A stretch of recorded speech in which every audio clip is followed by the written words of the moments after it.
The key to success on the field and in your backyard is a comprehensive game plan. So if you're building a fence or a deck this year, trust a Turkstra coach to design, quote, or order the right materials for your project. Visit a Turkstra Lumber near you to learn more. From the Ticats Audio Network, this is the Coach O Show with Luke Tasker. Welcome to the last Coach O Show with Luke Tasker for the 2022 season. The Ticats coming off of the Eastern semifinal loss in Montreal.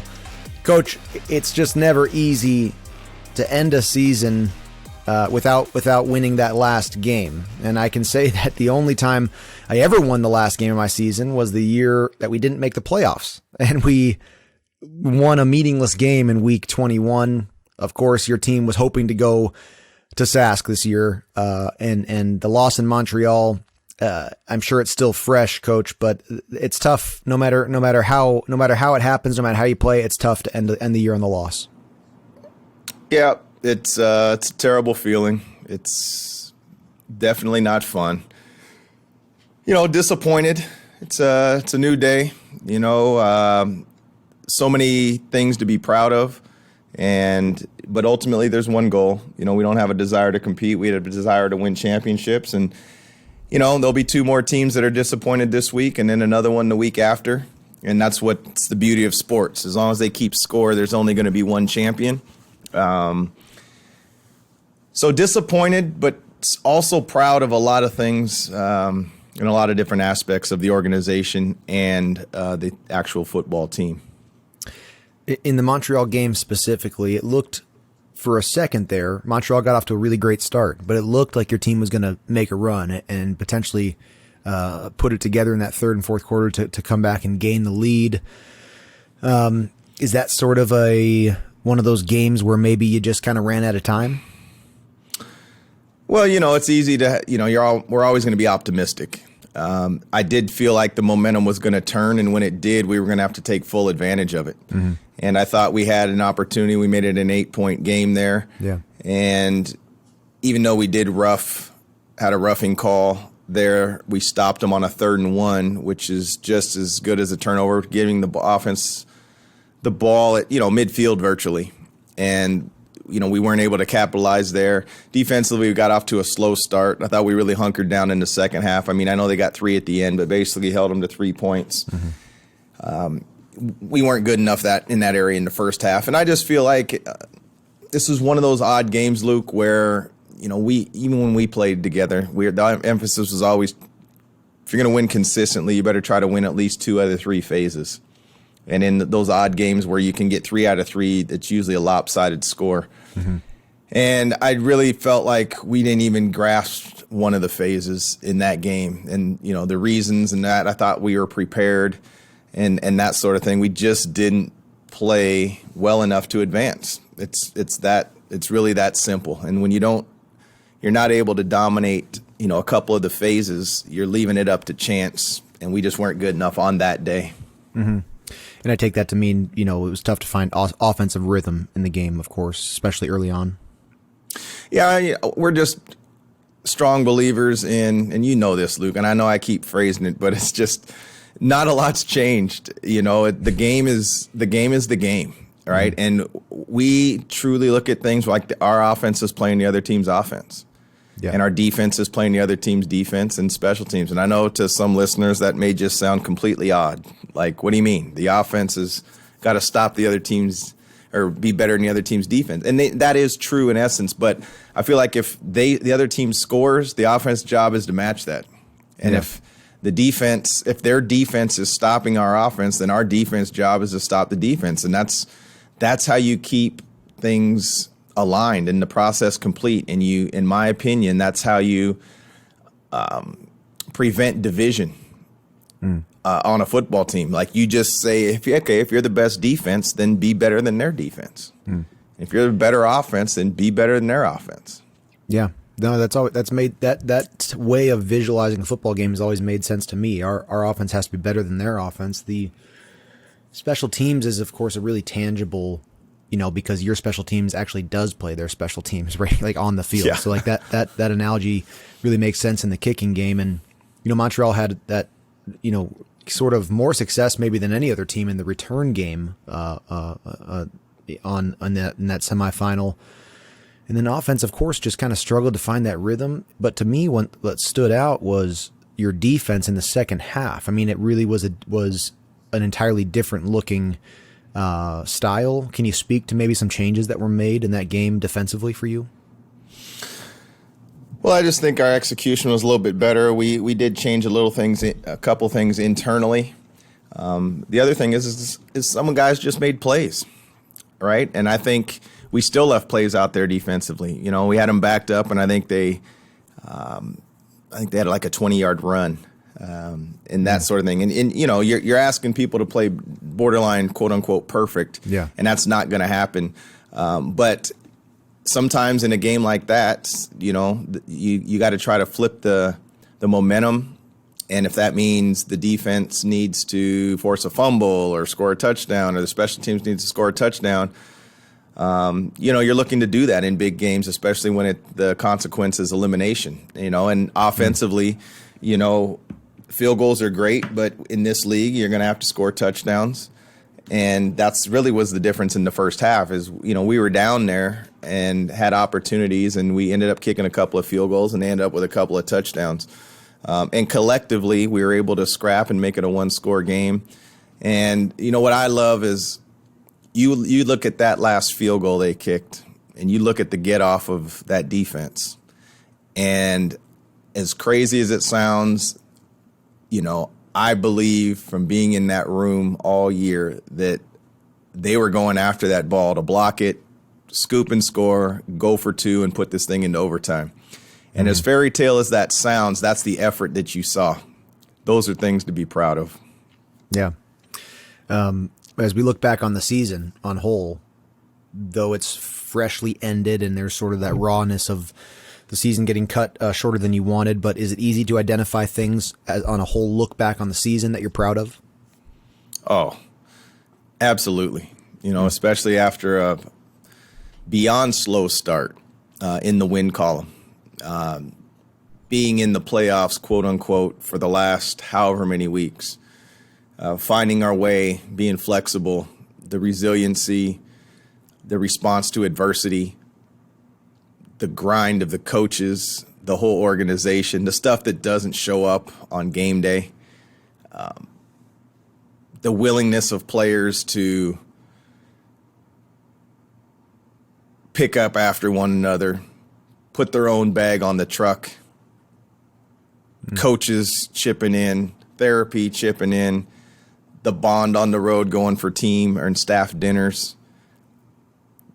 That's why we were able to do what we could do down the stretch.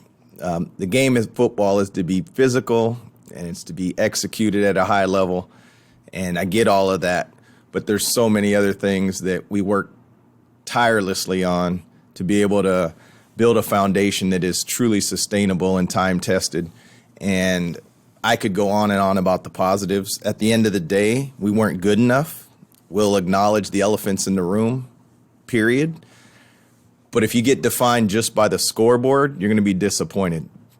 And you have to take the things along the journey and grab what's positive, because at the end of the day, the score is the score. And Luke, think about our Grey Cup and how disappointing the loss was in Calgary after a historical year, if you will. Yeah, that team will be defined by that score, but the individuals are all winners. You're a winner. I dare somebody to talk to me about Luke Tasker not being a winner, about Jeremiah Mazzoli not being a winner, Dane Evans not being – your teammates are winners. That game we did not win. But there's so many, we could probably sit down over multiple beers and figure out how positive that season was. It's about championships. Got that. Duly noted. We're going to take a lot more with us than just being defined by the scoreboard. Well, Ticat fans, of course, can have a few things to be proud of as well. Ending the season 5-1, you know, a large number of All-Stars on the team, East Division All-Stars on the team. For you, on a personal note, you were inducted into the Hall of Fame this season. Does it stand out to you? You don't mention it when I ask you if something you're proud of. Well, I'd be lying to you. I never played the game. Never is a long time, and I know that people could reflect, oh, that's the right thing to say. But I just tried to, the first time I stepped on the field, I just wanted to make the team. And after that, I was so scared to not do my part and I didn't want to be the weak link, that I was going to just grind and get it done. And then you start thinking, okay, I belong, I'm here, I can do this. How can I make the person next to me better? Okay, winning's more fun than losing. Now, wait a minute, you're recognizing me as an all-star? Did I do that good? I mean, I'm just trying to do my job. And then you stack together a few years, and all of a sudden, hey, you're a leader. You got to help us do this and that. And you just kind of, the next thing you know, 12 years passes.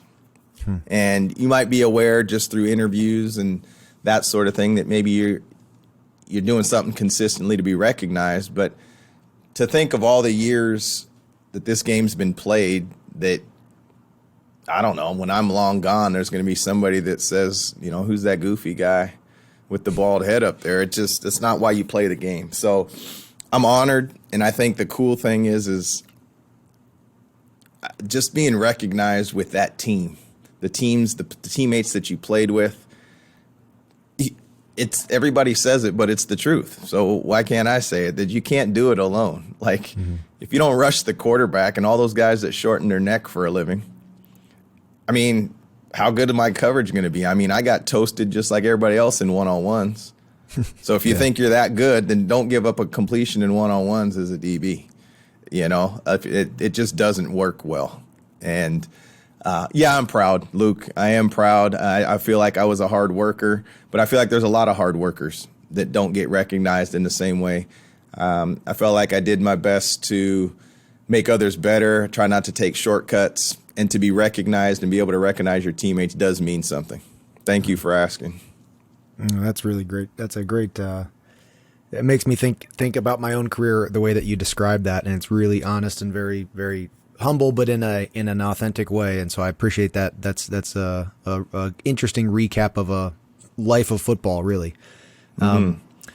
Coach, you're maybe a harder question than what you're proud of. As you think back on this 2022 season, is there a particular, like a single low point that stands out? Low point. I think low point is just consecutive losses. When you feel like internally you're doing the quote unquote right things. Yeah, there's always a play call here or there that you'd want back, or, if this fumble or some tangible things, a physical mistake that happened on the field, those type of things. And then I don't like letting people down. And that's what's not about me or the reflection of me. I know I know who I am as a person. I know what I bring to the table as a coach. I know how hard we work and how the players work and their dedication. And when it doesn't show up in the most critical stat, which is the win column, there's low points in there. And it's trying to keep the morale up. And that's why you go back to the foundation. Is it fluff? Is it a sign? Or do you embody it? And those are low points, and it's not about me. I sign up for that, right? There's, you look at the all-time winningest coach, they got the most losses also. And so it's not like somebody from Vince Lombardi to the rest, it's not like they never lost. It's not like every season was, an 85, 90% win percentage. And losing's inevitable in this. And when you do it consistently, the thing that's unique about football is if you lose a game, you're usually a loser for 7 days. And if you lose 2 weeks in a row, all of a sudden it's a half a month before you've won. And if you lose 3 in a row, it's 20-something days. Those are low points. And it's how do you bounce back from that? What are you made of? What's your substance? What's the character? It's not just always the physical. It's all the time and prep in between. And so I'd say those were low points when you remain a quote-unquote losing football team for anywhere from 7 to 21 days can wear on anybody. Coach, it's exit meeting time of year. Hard every season when you end on a loss, but have you begun the exit meeting process with players, and can you share a little bit about what your process looks for your organization? Yeah, we always have an open door. I mean, there's, logistically, there's a lot of boxes to be checked for the players before they leave, and it's mainly them checking out with their position coach. The majority of them will speak to the coordinator. My door is always open. I think I spoke from about 1 till about 7:30. So we had a team meeting at 1. I was done shortly thereafter, and then probably from 2 o'clock to 7 at night, it's steady. Mm-hmm. And I really enjoy that because that's how you get better. You get information, debrief. You learn the appreciation that some of these players have. It's another step to it's closure. And I think everybody needs that. So I have more than enough time. In fact, when I get done here, we're going to ramp it back up, and hopefully today I'll remember to eat and hydrate. Fortunately, Tamara, our DFO, was able to bring me in 2 quick slices of pizza because I forgot to eat yesterday. But it's always tough to say goodbye. Every year, Luke, as you know, the team's never the same. Everything's going to look different no matter what it is. And we fell short in winning a championship, but we didn't fall short in a lot of other areas of growth in this organization. We weren't good enough. We'll be better. And that starts, we had a personnel meeting, with Ed and Spencer and, of course, Drew. And, we're already talking about things moving forward. And that doesn't mean like all the hard decisions, but 2023 already has begun. Is there a question that you ask every player when you come in? Is there something you're interested to know from your guys? Nothing more than just the general is, how was the season for you? And that's it. And usually it takes on a life of its own. They usually speak. They always hear me speak. And so I try to be quiet and just, they usually come in, and whether they start with a thank you or they appreciate it, and it just kind of takes on a life of its own. So sometimes there's cookie cutter questions just to get things rolling, but for the most part, you already know these guys, and they are going to just be authentic and say how they are. And some of them are sticking around because they miss it, and some of them the car's already running. And so both work. Yeah. With your coaches, are you more so, as you wrap up the season, are you asking for their feedback, or are you providing a performance review? Yeah. So basically it's more about feedback. I want to hear how it went for them. And, I think the reflection takes time. I would rather just sit down and write down some notes. Like I could rattle things off the top of my head and that sort of thing. But I was expecting yesterday to be rundown, right? Not exit interviews. So, while you're prepared, we're not spending an inordinate amount of time, preparing for the exit interviews and the process of that. Rather, it was going down to QEW and finding a way to beat Toronto. So, I do want them to get home to their families and that sort of thing. We've proven you can get a lot of things done with a Zoom call, especially with the COVID season and things like that. And so there's not as, there's different exercises sometimes that are required. Are you evaluating every free agent? Are you doing all that? Sometimes people need to step away. So there will be a review, and there'll also be their feedback, but it doesn't mean it has to be done within 24 to 48 hours when everything's so fresh. Yeah. 2023 camp, that'll start mid-May. It's more than 6 months out. There's time left. There's time still in 2022. What is your November and December going to look like? Well, this is a little earlier than normal. So To say that I've got it mapped out, I'd be lying to you. But I would say that, you're cleaning up loose ends. You're doing a few things that you're not afforded the time to do, whether it's fine fixtures and details or big picture things. You're just trying to get organized, gather your thoughts. It's awesome. I work obviously very closely with Scott Mitchell, and we'll figure out the direction of the organization and do some strategic things there. and just you're afforded a little bit more time to do things maybe a little bit more thorough than you could if it was rushed, i.e. last year the Grey Cup was late, everything was on fast forward, free agency was there, Christmas was on top of you. It was just a different offseason. This one will be afford a little bit more time. So November, we'll get our stuff in a row. December, we'll roll. And then, I definitely believe in time away. The work-life balance is pretty much an ultimatum and a non-negotiable, as long as they're going to allow me to have a little bit of say-so around here. I think that is equally important. There's a lot of people that make sacrifices in this profession, and to let that go unnoticed is a disservice. Yeah. Coach, let's say you're sat down and you're asked, and maybe you will be asked, let's say you're asked to make a list of the top 3 things the Ticats have to do to win a Grey Cup. What's at the top of your list?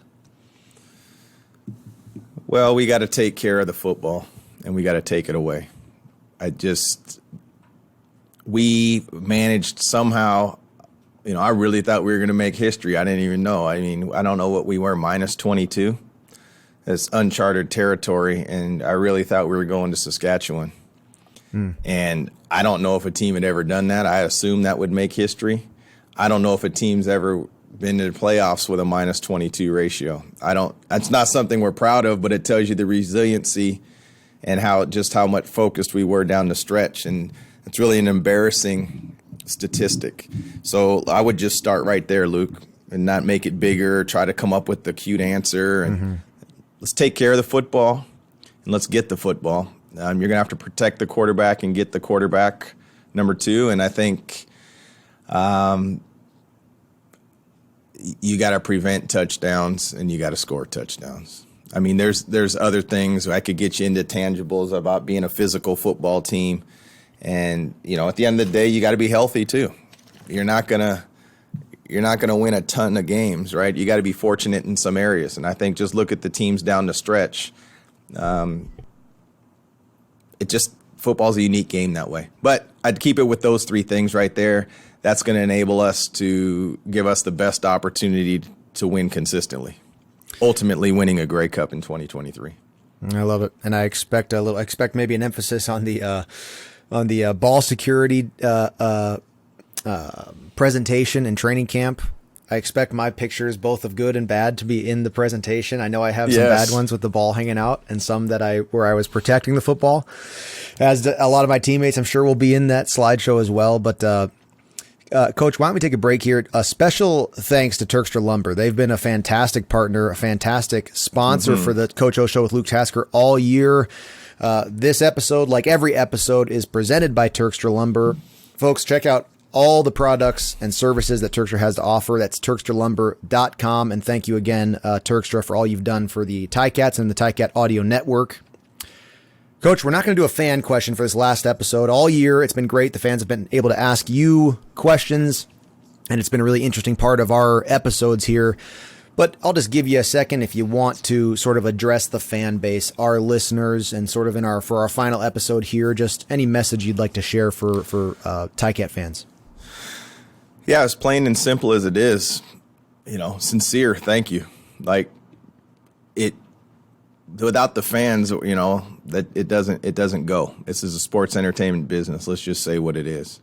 And it's the support, and we do understand that your week sometimes starts off good and bad based off of how the Hamilton Tiger Cats do. We love the passion. We want to win just as much. Hopefully, while there might have been times that you were disappointed when you went to work on Monday, but hopefully whether you watched a road game or you left Tim Hortons Field, you never saw a Tiger Cat team back down. You never saw us get out physicaled. You never saw a team quit. And that's what the city of Hamilton, the pride and tradition of Hamilton Tiger Cat football represents. So hope that you're proud of the effort. We know that it's time. It's time. It's past time for a championship. That's duly noted. We understand that, but we have to stay the process and the course. And hey, fans have a right. It's short for fanatic. Last time I checked. And you got to love that about the CFL in general. I love that about Hamilton. Everybody's entitled to their opinion and critiques. And that just, to me, is just passion. And just know that our passion burns in between these walls the same way. We never take a practice field not trying to get better. We never approach a game hoping to win or trying to compete. We're expecting to win. And so, yeah, to Ticat Nation, thank you for your support. I asked you to stick with us post-game. I felt like you did that. And we don't ever not feel supported. So thank you very much. And I'll reiterate the same. It is special to have a part of the CFL tradition, and just like it was special to play, it's special to have this role with the Ticats Audio Network. And Coach, it's just been a privilege to speak with you. I've got, as I hope you realize, a great amount of respect for you, and I certainly think that a Grey Cup is in the near future for the Hamilton Tiger Cats, and I hope that I have some part in enjoying and on looking to that. So, Coach, thank you very much for your time this season. I appreciate you, Luke, and you know that, and your family, and I think you do a great job here, so thank you for having me on each week, albeit I might have been tardy a couple times. No problem. And fans, listeners, just stay tuned in to the Ticats Audio Network for the remainder of the CFL season. We're going to continue to put out some interesting content as we move closer to Grey Cup week and as we close up and get some closure for the Ticat season. So thanks to all, Coach. Thanks, and best of luck as you enter the offseason. All right, Luke. I look forward to talking to you this offseason too, buddy. Thank you. Another episode of the Coach O Show with Luke Tasker is in the books. Let us know your thoughts. Email us at gameday@ticats.ca. Coach O and Luke are back next week to discuss the latest from the locker room. Subscribe to the Ticats Audio Network on Spotify or wherever you get your podcasts.